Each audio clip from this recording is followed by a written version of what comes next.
ఎక్కడికి వెళ్ళావు? నాకు చాలా టెన్షన్ అయిపోయింది. వాతావరణం కూడా బాగాలేదు. నీ ఫోను కలవలేదు. మమ్మీ, ఈ రోజు ఆఫీస్ లో చాలా లేట్ అయింది. బాగా వర్క్, పైగా వర్షం.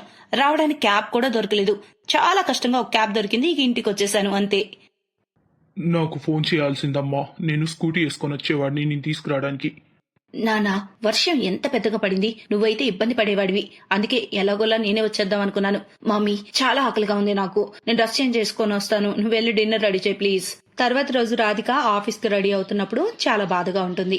ఏమైంది రాధిక, బాధగా ఉన్నావెందుకు? మమ్మీ, నా ఆఫీస్ ఫైల్ ఎక్కడో కనపడటం లేదు. ఆ ఫైల్ నాకు చాలా ఇంపార్టెంట్. నువ్వు ఎక్కడైనా చూసావా?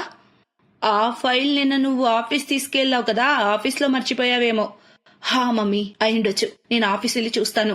రాధిక ఆఫీస్ కి వెళ్లి చూస్తుంది, కానీ తన ఫైల్ తనకు దొరకదు. కాసేపట్లో రాధికకు మీటింగ్ ఉంది. ఆ ఫైల్ అయితే చాలా ఇంపార్టెంట్. సడన్ గా ఒక అబ్బాయి రాధిక ఆఫీస్ కి వస్తాడు. అతను ఎవరో కాదు, నిన్న రాత్రి రాధికతో